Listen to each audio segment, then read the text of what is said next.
அன்புள்ளம் கொண்ட VST TV நேயர்களே வணக்கம். திருவரங்கம் ஸ்ரீ ரங்கநாத துணையுடனும் பழனி ஸ்ரீ பாலதண்டாயுத பாலினி அருளுடனும் நான் உங்கள் ஜோதிடர் வெங்கடேஸ்வரன். இப்ப நம்ம எதை பத்தி பார்க்க போறோம்னா ஜூன் மாத பலன்களை பத்தி பார்க்க போறோம். பலன்களை பத்தி பார்க்கறதுக்கு முன்னாடி எந்தெந்த கிரகங்கள் எங்கெங்க இருக்கு, எப்பப்ப பயிற்சி ஆகுது அப்படிங்கிறத பார்ப்போம். சூரிய பகவானானவர் ரிஷபராசியிலிருந்து ஜூன் 15ஆம் தேதிக்கு மேல ஆனி மாசம், அதாவது மிதுன ராசியில சஞ்சரிக்கிறார். அதே மாதிரி செவ்வாய் பகவான் மேச ராசியிலிருந்து ஜூன் 20ஆம் தேதிக்கு பின் ரிஷபராசியில சஞ்சரிக்கிறார்.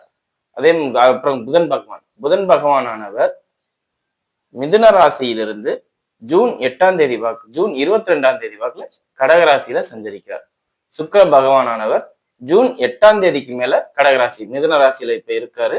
கடகராசியில குருவும் சுக்கிரனும் சேர்ந்து இருப்பாங்க. உங்க எல்லாருக்குமே தெரியும், குரு பெயர்ந்திருக்காரு. அதனால அவர் எங்க இருப்பாரு? கடகராசியில தான் இருப்பாரு. சனி பகவானானவர் மீன ராசியிலும், ராகு பகவானானவர் கும்பராசியிலும், கேது பகவானானவர் சிம்ம ராசியிலும் இருக்கார்.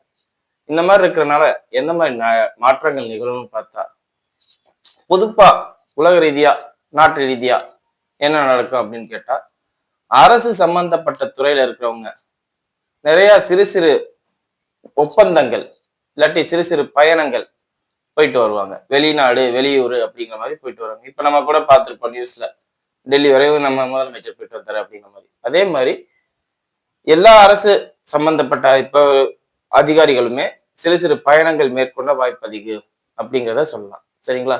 அதே மாதிரி தகவல் தொழில்நுட்பத்திலேயோ இல்ல மொபைல் சம்பந்தப்பட்ட அமைப்புகளாலேயோ ஏதோ ஒரு மாற்றம், ஏதாவது ஒரு நமக்கு மக்களுக்கு ஆதாயத்தை தரக்கூடிய அளவுக்கு ஏதாவது ஒரு விஷயம் நடக்கும் அப்படிங்கிறத சொல்லலாம். நாடுகளுக்கு இடையே நடக்கிற போர் குறைஞ்சு எல்லா பிரச்சனையும் சால்வ் ஆகும். எல்லாமே நடைமுறையில நிகழ்வு சாதாரணமாகும். அதாவது இப்ப நமக்கே தெரியும், சிலிண்டர் ப்ராப்ளம், பெட்ரோல் ப்ராப்ளம் இப்படிங்கிறாங்க. அதெல்லாம் கொஞ்சம் கட்டுப்பாட்டுக்கு சரியா இருக்கும் அப்படிங்கிறத சொல்லலாம். சரிங்களா? மற்றபடி எந்த ஒரு பாதிப்புமே இல்லை, எல்லாமே பாசிட்டிவான விஷயங்கள் தான் நடக்கும் அப்படிங்கிறத சொல்லலாம். சரிங்களா? இது உலக ரீதியா. இப்ப வாங்க 12 ராசிகளுக்கும் எப்படி இருக்கும் அப்படிங்கிறத பார்ப்போம். மீன ராசி அன்பர்களே, ராசியாதிபதி உச்ச நிலையில இருக்கார். இந்த மாதிரி சூழ்நிலையில ராசிக்கு 4ல சூரியன் வரார் அப்படிங்கிறத பார்க்கணும். அதோட முக்கியமான விஷயம், ராசியாதிபதியோட சுக்கிரன் சேர்றார். அதோட ராசியில சனி இருக்கார்.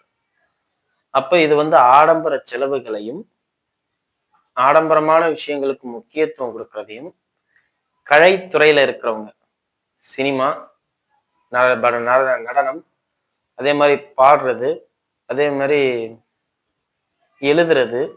ஏன்னா 3ஆம் அதிபதி சுக்கிரன்ல உங்களுக்கு. அப்ப 3ஆம் அதிபதிங்கும்போது எழுதுகோள் சம்பந்தப்பட்ட அமைப்பு, பேச்சுத்திறன், ஐடி சம்பந்தப்பட்ட லைன்ல இருக்கிறவங்க ஃபுல் அண்ட் ஃபுல் சுக்கிரன் தான். அந்த சுக்கிரன் ஃபீல்டுல இருக்கிறவங்களுக்கு இந்த காலகட்டத்துல கடுமையான ராஜயோகம் ஏற்படும். சொல்றாங்க, நிறைய யூடியூப்ல சொல்றாங்க, டிவில சொல்றாங்க, ஐடி ஃபீல்ட்லயே விழுந்துருச்சு. ஐடி ஃபீல்டு விழுந்தாலும் நீங்க விழுக மாட்டீங்க, நீங்க எந்திரிச்சு போவீங்க. இந்த ஒரு மாசத்துக்கு ஜூன் 8க்கு மேல ப்ரொமோஷன் கிடைக்கும், நல்ல சேலரி கிடைக்கும் அப்படிங்கிறத சொல்லலாம். கடுமையான உழைப்பு, இது எல்லாம் எந்த அளவுக்கு உண்மையோ, ஆடம்பர செலவு அதிகமா பண்ணுவீங்க. உங்களை பெருமிதமா காமிச்சுக்கணும் அப்படிங்கிறதுக்காண்டி இல்லாத செலவுகளை நிறைய ஏற்படுத்திக்குவீங்க. பணத்தை பணம் நினைக்க மாட்டீங்க. இதுவும் உண்மை. செவ்வாய் 2ஆம் இடத்துல இருக்கிறதுனால அமைதி இருக்கும், கவனம் இருக்கும். பூமி சம்பந்தப்பட்ட அமைப்புகள்ல பல வகையிலையும் இடைஞ்சலை ஏற்படுத்தும். ஏன்னா செவ்வாய் காரகத்துவம் பூமி. செவ்வாய் ஆதிபத்தியம் பார்த்தோம்னா பாதிப்பு இல்லை. ஆனா செவ்வாய் காரகத்துவம் பார்த்தா பூமி சம்பந்தப்பட்ட அமைப்புகள்ல பாதிப்பை ஏற்படுத்தும். ராசிக்கு 9ஆம் அதிபதி 2ஆம் இடத்தில், அதாவது எங்க பாக்குது? 8ஆம் இடத்தை பாக்குது. தந்தையின் உடல்நிலை ரொம்ப ரொம்ப கவனமா பார்த்துக்கணும். தந்தையோட உடல்நிலை ரொம்ப ரொம்ப கவனமா பார்த்துக்கணும். காரணம் என்ன? ராசிக்கு 9ஆம் அதிபதி 2ல இருந்து 8ஆம் இடத்தை பாக்குது. அதனாலே வேற எந்த காரணமும் இல்லை. அதே மாதிரி உங்களுக்கே உங்கள் தந்தையால் கடன் ஏற்படும். தந்தை வாங்கி வைத்திருக்க கடனுக்கு நீங்க பொறுப்பேற்றுக்கிறது, இந்த மாதிரி விஷயங்கள்லாம் நடக்கும். அதே மாதிரி தந்தை செய்யக்கூடிய வேலைகளை நீங்கள் எடுத்து பார்ப்பது. அப்ப தந்தையோட பிசினஸ் நீங்க இந்த நேரத்துல டேக் ஓவர் பண்ணுவீங்களான்னு கேட்டா கண்டிப்பா வாய்ப்பு இருக்கு. ஏன்னா 2ஆம் அதிபதி ஆட்சி நிலைங்கிறதுனால வருமானம் கைக்கு வரணும்.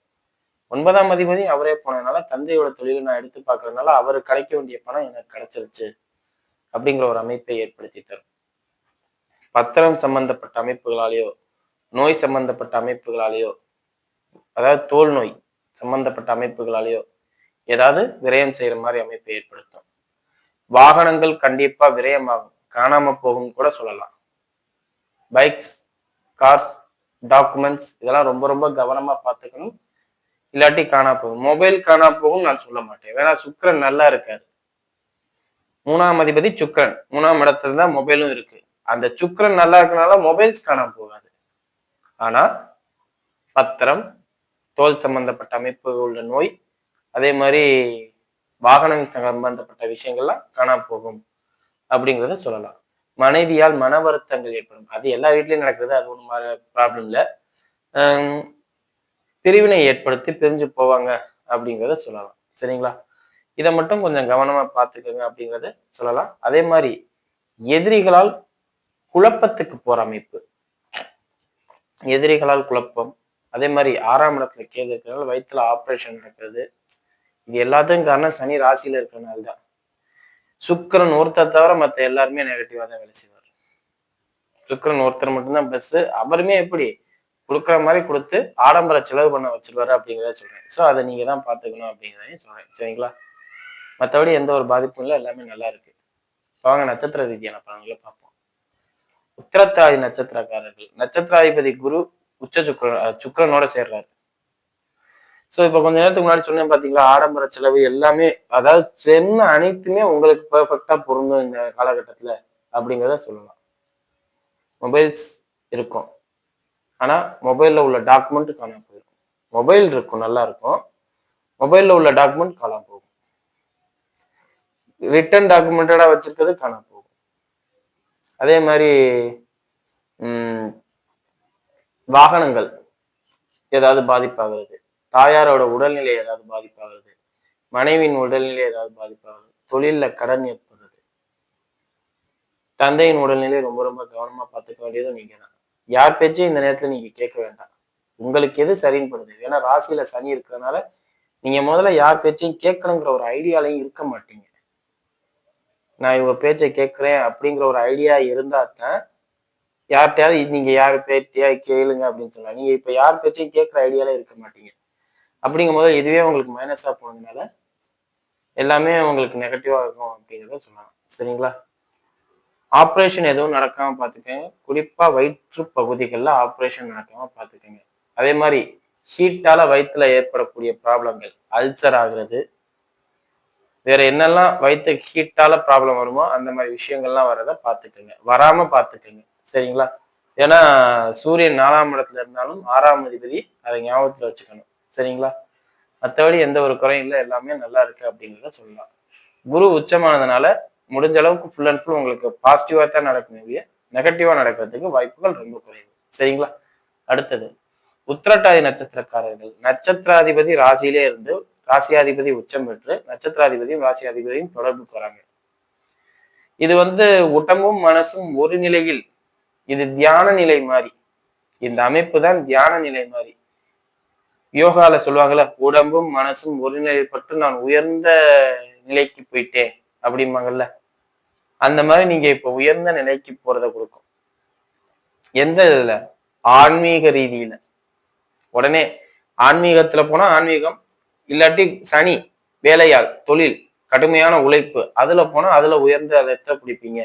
எதை போக்கஸ் பண்ணி போறீங்களோ அதுல உயர்ந்த இடத்தை பிடிப்பீங்க அப்படிங்கிறத சொல்லலாம். அதாவது சோறு தண்ணி இல்லாம இந்த உங்களுக்கு இதை புராண கதையா சொல்லணும்னா, தவம் பண்ற மாதிரி. புராணங்கள்ல நம்ம கேள்விப்பட்டிருப்போம், ராவணன் வெயில் மழை இடி சாப்பாடு எதுவுமே இல்லாம எதுவுமே இல்லாம எனக்கு வர வாங்கணும் அப்படிங்கிறதுக்காண்டி சிவனை நோக்கி கடும் தவம் புரிந்தார் அப்படிம்பாங்க. அந்த மாதிரி உங்களுக்கு சோறு தண்ணி எதுவுமே தேவைப்படாது, நிம்மதி தேவைப்படாது, சந்தோஷம் தேவைப்படாது, எதுவுமே தேவைப்படாது. ஏதோ ஒரு கோலை செட் பண்ணிக்கிட்டு அதை அடைஞ்சே தீரணும் அப்படின்னு தெரிவிங்க. அதுவும் இந்த ஒரு மாசம் ரொம்ப வேகமா தெரிவிங்க. ஏன்னா 4ல சூரியன் 10ஆம் இடத்தை பார்க்க, கண்டிப்பா தொழில் துறையோ இல்ல வாகனங்கள் வீடு சம்பந்தப்பட்ட அமைப்பு எதையோ ஒண்ணு நினைச்சுக்கிட்டு, ஏன்னா கோல் சூரியன், தொழிலையோ இல்ல வாகனங்கள் சம்பந்தப்பட்ட எதையோ ஒண்ணு நினைச்சுக்கிட்டு நான் இதை அடைஞ்சே தீருவேன் அப்படின்னு இந்த ஒரு மாசம் கடுமையான ஸ்ட்ரகிள் பண்ணுவீங்க.